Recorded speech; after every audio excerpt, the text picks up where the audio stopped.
It's been a pretty bad week for Diddy, but it keeps getting worse. The Department of Homeland Security conducting a raid at a house in Holmby Field Hills, believed to be connected to Sean Combs, the rapper and music executive, perhaps being linked to a sex trafficking investigation. Let's go live to Stu. Obviously, you guys know by now that Homeland Security ran up in Diddy crib and told him, no,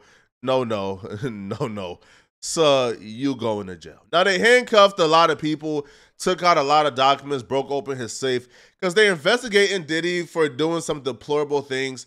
Now, what we will find out, though, after the raid is that we're currently in a monkey see, monkey do industry. And I'm not saying that because I'm talking about some black folks' business. I truly mean it, right? People are copycats because now people see that Diddy is down and he's on his way out. Well, people are pulling out their boots and applying more kicks to Diddy derriere as he gets escorted out the door. More people are coming out with their own Diddy stories, and they're absolutely horrifying.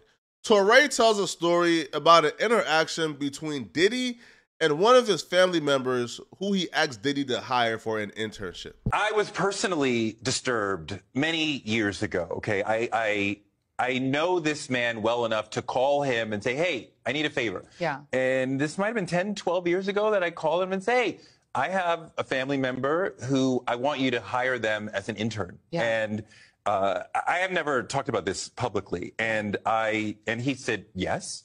And they were flying around, one of the interns, Atlanta, Miami, whatever, on the jet, in the house, whatever. And then the internship stopped abruptly, like 3 or 4 months into it. Yeah. And I spoke to my family member, like, well, what happened? And they wouldn't say. Yeah. And I'm like, why did it end? He wouldn't say.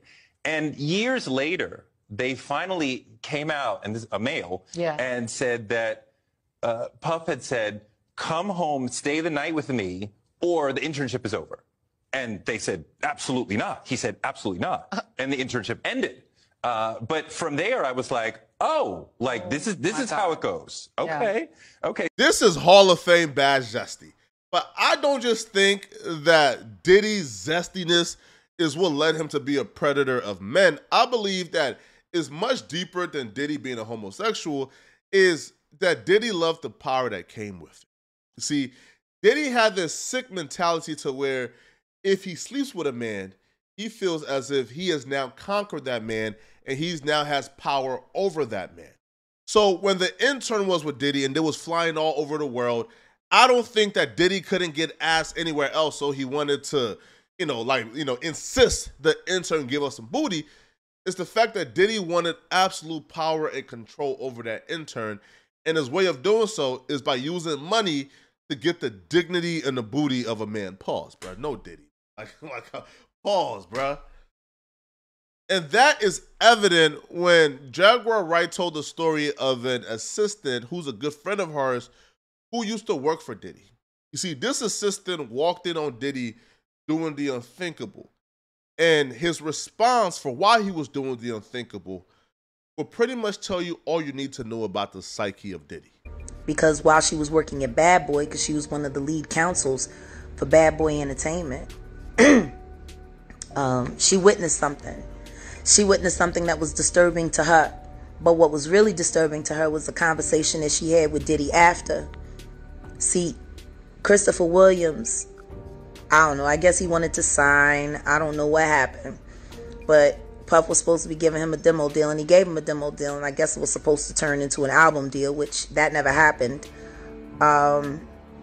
But this young woman walked in to get approval on some paperwork.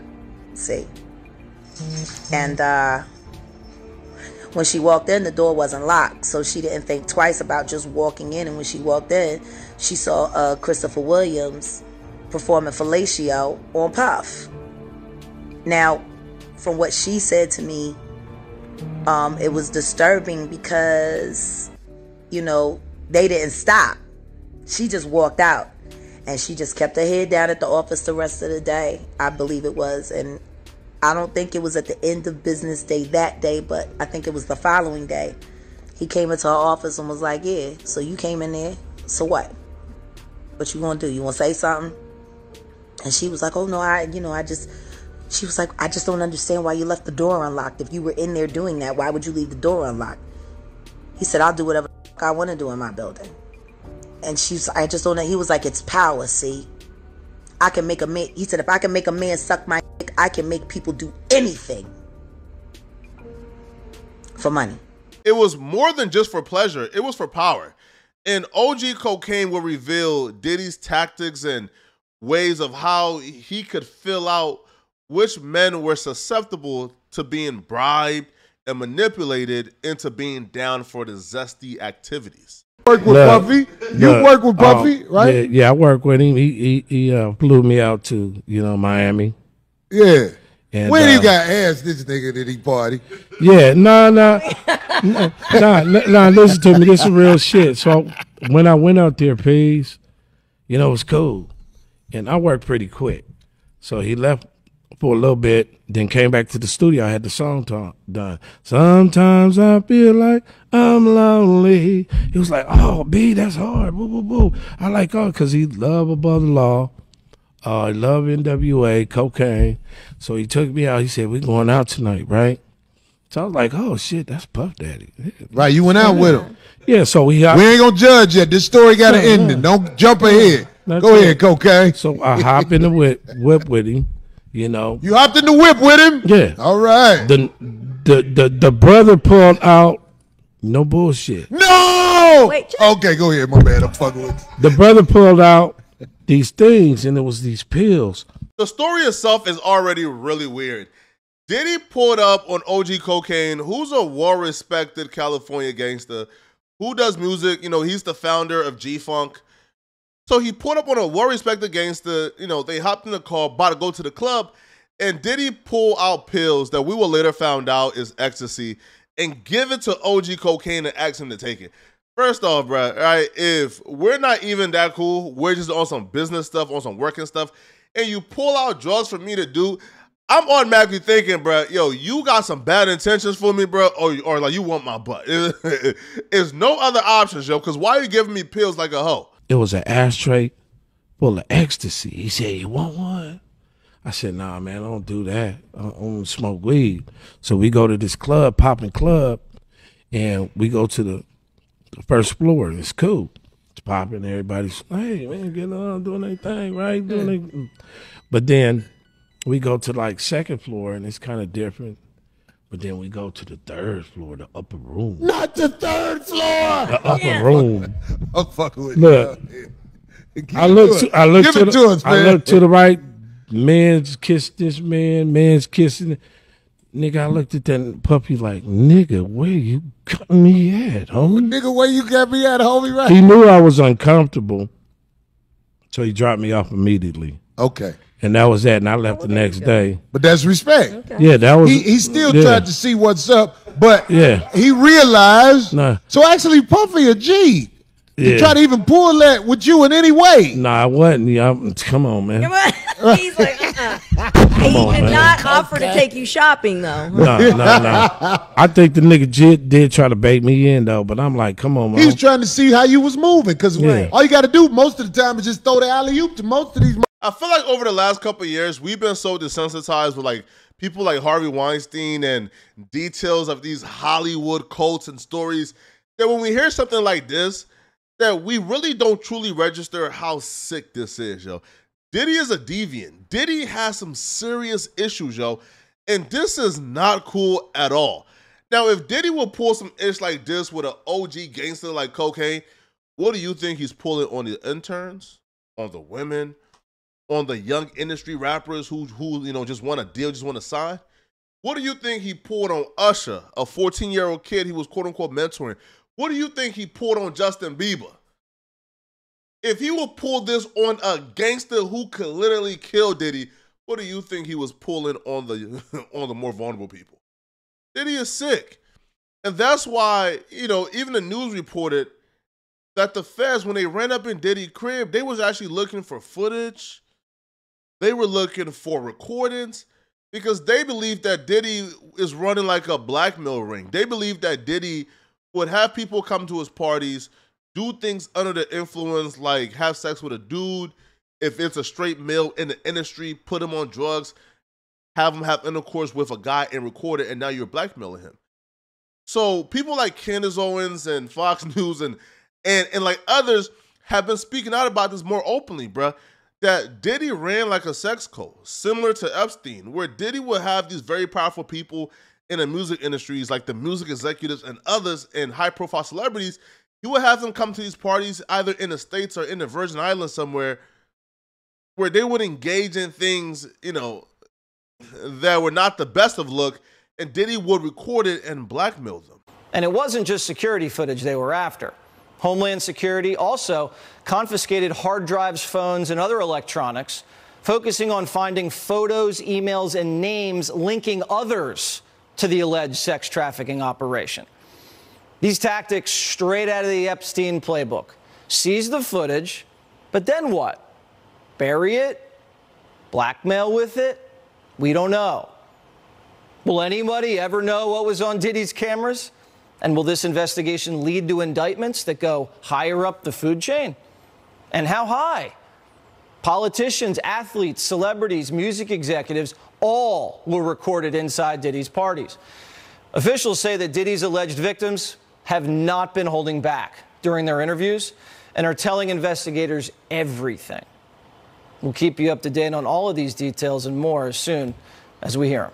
Diddy's the Black Epstein, yo. Yo, I don't know how else we could put it, bro. Diddy's the Black Epstein, bro. Now, the only thing I hope, yo, is that Diddy had enough decency, man, not to involve any children. That's my only hope here, bro. You feel me? Right? Like just have enough decency, bro, to where you ain't involved no children, bro. You feel me, bro? Like, do your crimes, you know, take accountability and take your punishment for violating a woman that you violated and a man you violated, bro. But just please don't involve no kids, yo. Please don't, man. There's some sick stuff. Now, they're saying some high music executives and high-profile celebrities, bro, were recorded at Diddy parties doing things.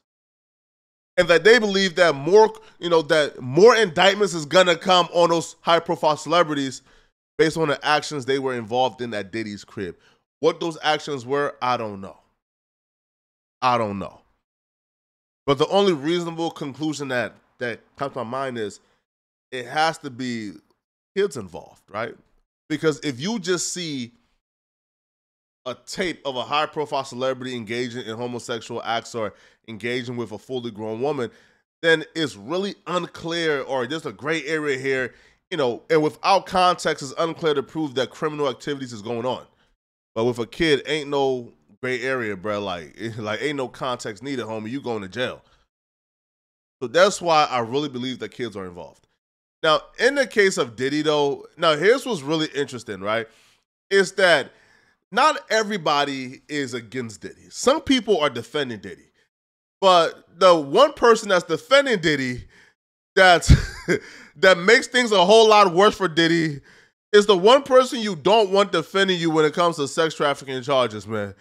And that's Robert Kelly, R. Kelly to be exact.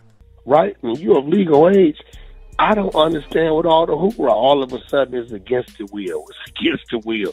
Man, what, so you just came back to 300 parties, motherfucker, against the will.